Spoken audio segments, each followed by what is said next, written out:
దేవుని నామానికి మహిమ కలుగును గాక. హల్లెలూయా. అందరూ బాగున్నారమ్మా? దేవుడు మరొక నూతన దినం దయచేశాడు. ఈ దినపు దేవుని యొక్క వాగ్దానం, మనకిచ్చిన వాగ్దానము, యెహోవా నిన్ను తలగా నియమించను కానీ తోకగా నియమింపడు. ద్వితీయోపదేశకాండం 28:14 మాట్లాడమని. ఎవరైతే దేవుని ఆజ్ఞ గైగుంటాడో, ఆయన చిత్తం నెరవేరుస్తాడో, ఆయన పైవానిగా చేస్తాడంటే కిందవానిగా చేయనంటున్నాడు. ఇలా తలగా కానీ తోకగా చేయనంటున్నాడు. కాబట్టి మనం అందరం ఎలా ఉండమంటే ఆయన ఆజ్ఞగా కొనాలంట. మనం ఆయన చిత్తం నెరవేర్చి, ఆయన ఇష్టం నెరవేర్చి పెట్టుకుంటా అంట మన పైవానిగా చేస్తానంట. ఆయనకెందుకు శ్రద్ధ కలిగి ఉండమంటున్నాడు. యెహోవాయన శ్రద్ధ కలిగి ఉన్నవాడిని గొప్పవానిగా చేయాలని ఆయన ఆశిస్తున్నాడు. కాబట్టి ఆయన మాట 28వ అధ్యాయములో మొదట అంటాడు, యెహోవా భూమి మీద సమస్త జలం కంటే నిశ్చయింపు చేస్తాడంట. ఎందుకని? ఆయన ఆజ్ఞలు నడిచినవాడు. ఆ ఆజ్ఞ అన్నిట్లని ఆయన మాట శ్రద్ధగా విన్నప్పుడు, ఆయన ఆజ్ఞను నడిచినప్పుడు సమస్త జనులకి నేను హెచ్చింపు చేస్తానని. కింద నువ్వు పట్టణంలో దీవించబడదు, పొలంలో దీవించబడి, గర్భఫలం, భూఫలం, పశువులు, దుక్కుటెద్దులు అన్నీ, గంపయు, పిండి, పిసుకు, తొట్టి ఆశ్రయించబడతాయి. నేను లోపలికి వచ్చిన ఎన్ని వాగ్దానాలు ఇచ్చాడు దేవుడు. ఎప్పుడైతే శ్రద్ధగా ఆయన మాట వింటావో ఆయన సమస్తలకు హెచ్చింపు చేస్తాడు. ఎప్పుడైతే ఆయన ఆజ్ఞను గైగొంటావో ఆయన తలగా కానీ తోగ్గా చేయనని వాగ్దానం చేస్తాడు.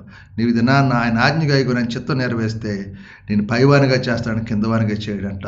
నేను ఉన్నతమైన స్థితి తీసుకెళ్తాంట. గొప్ప గొప్ప కార్యం నీ ద్వారా జరిగించుకుని ఆయన మహింపచ్చ కృప దేవుడు నీకు దయచేయను గాక. ఈ దినం 28వ అధ్యాయంలో ఆ వాగ్దానాలన్నీ మీరు స్వతంత్రించు కృప దేవాదేవుడు మీకు దయచేయను గాక. ఈ వాగ్దానాన్ని ప్రార్థన చేయండి. దేవుడు నిన్ను కుటుంబం దీవించును గాక. ఆమేన్.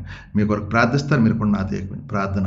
సర్వాధికారి మహాగండు పరిశుద్ధ నీకు వందనాలు. ఈ దినమంతా నీ రెక్కల చాటును భద్రపరచండి, కాచి కాపాడండి, దీవించి. ఈ దినం మేము చేస్తున్న మా చేతి పనులు మమ్మల్ని దీవించి, మా యజమానులు తోడ్పడి అందరినీ ఆశ్రయించి, మా చుట్టూ మీ కంచి వేయండి.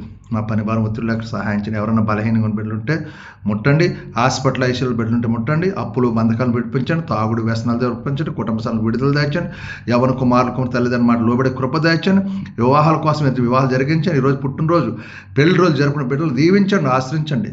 ఈ దినము బయటికి వెళ్ళిన క్షేమంగా గృహము చేర్చండి. ఎక్కడ చూసిన యుద్ధాలు, భూకంపాలు, కరువులు, పేదరికాలు అన్నిట్లు దూరపు ప్రపంచమంతా శాంతి, సమాధానం, నెమ్మది దయచేసి కృపలో భద్రపరచమని మీకే మహిమా ఘనత ప్రభావం పొందుకుని యేసు పరిశుద్ధ నామమున తండ్రి, ఆమేన్. అందరికి వందనాలు. దేవుడు నిన్ను దీవించును గాక.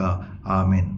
ప్రభువు నామంలో ఈ వీడియో వీక్షించిన ప్రతి ఒక్కరికి జీసస్ స్వస్థత ప్రార్థనా మందిరం వారి ప్రత్యేక వందనాలు తెలియజేసుకుంటున్నాము. మరి ఇంకెన్నో సందేశాలు, వీడియోలు, సంఘ కార్యక్రమాలు మీకు అందుబాటులోకి రావడానికి పక్కనే ఉన్న సబ్స్క్రైబ్ బటన్ని ప్రెస్ చేసి బెల్ ఐకాన్ని కూడా ప్రెస్ చేయాల్సిందిగా కోరుకుంటున్నామండి.